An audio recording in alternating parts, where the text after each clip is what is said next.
Good evening, everyone. My name is Jorel B. Panyamugan, and I'll be your presenter for today. So, our topic for tonight is about introduction for programming.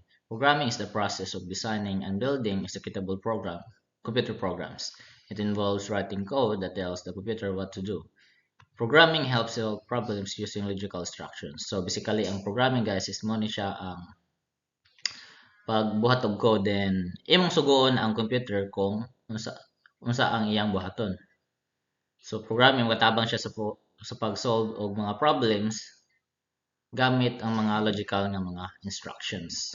So next slide rather. Programming context refers to the environment and purpose of writing programs. Include educational, commercial, scientific, and personal projects. Understanding context helps in choosing the right language and tools. So programming context is makatabang na siya if you're a beginner in coding, in programming. So makatabang na siya kung unsa nga tools, unsa nga mga languages ang imong gamiton, programming languages and tools. So flowcharts. Flowchart is a visual representation of a process it uses symbols like arrows, rectangles, and diamonds to represent steps. Helps in planning the logic before coding. So ang flowcharts, guys, is mo na siya ang flow sa inyong code. Pananglitan sa himo mo code sa Python or Java. So before mo magbuhat sa code or after buhat sa code, inyong i-analyze, inyong magbuhat mo flow sa kung unsay dagan sa inyong code. So rectangles is the process, diamond is the decisions, kung naman kay boolean nga condition. So next slide. Pseudocode.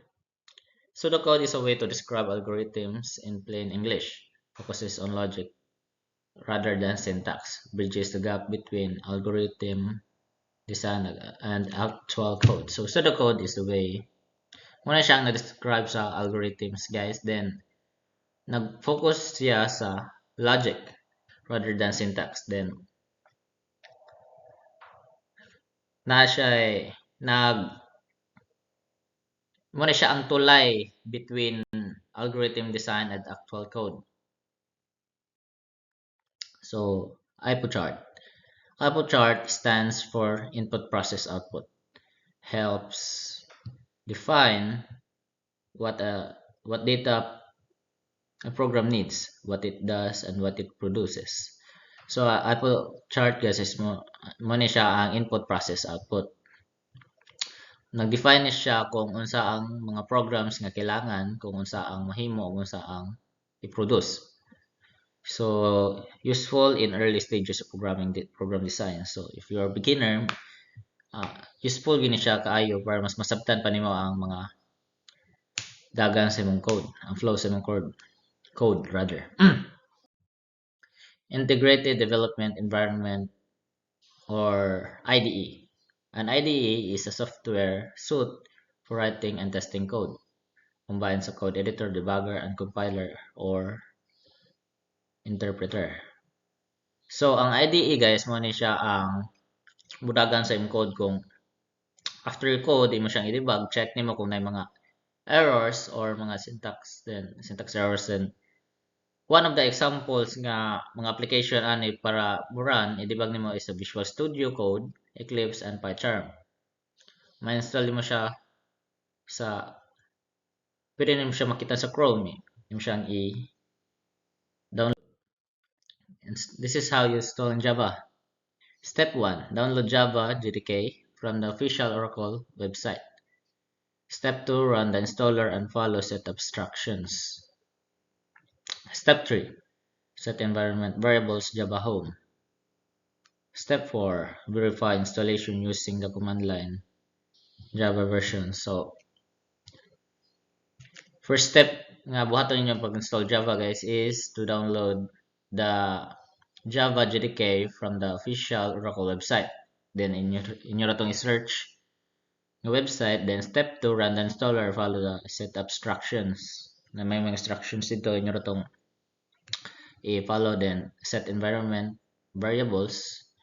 Sa kani, wala ko experience on how to do step 3, but inyo ra na ma-figure out, guys. Then verify installation using the command line Java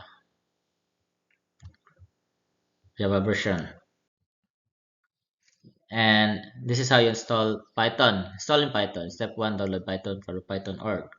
Muna siya ang website, guys, Python.org. Then step 2, run the installer and select add Python to path. Then step 3 is follow setup instructions. Step 4 is verify installation using the command line Python version.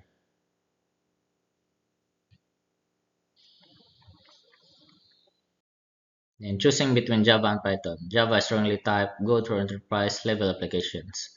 Python is your syntax, great for beginners and rapid development.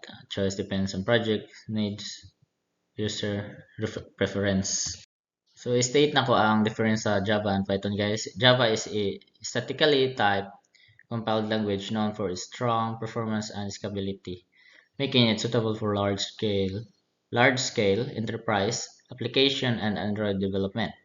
Python, on the other hand, is a dynamically typed interpreted language that prioritizes readability and ease of use, making it ideal for data analysis, machine learning, and web development. So, and Java, guys, is specific siya kaysa sa Python. Ang mga variables niya, data types, is imo siyang i-type. Sa Python naman, pwede dynamic. So, ang yung variables and data types is kuan siya is general. So, next slide. Conclusion, programming involves planning, designing, and implementing logic.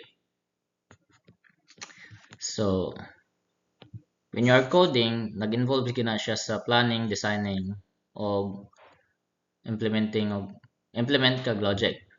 Then use kag before ka magbuhat or after ni magbuhat sa imong code, buhat kag flowchart, pseudocode, and input charts para mabawan nimo ang flow sa imong code. Pagkatabang po ni siya sa planning. Then IDEs and language setup are key to starting programming effectively. Then ara ko i-add, guys. So muna siya ang quality requirements, guys, para sa if mag-programming ka. Quality requirements, whatever the approach to develop may be final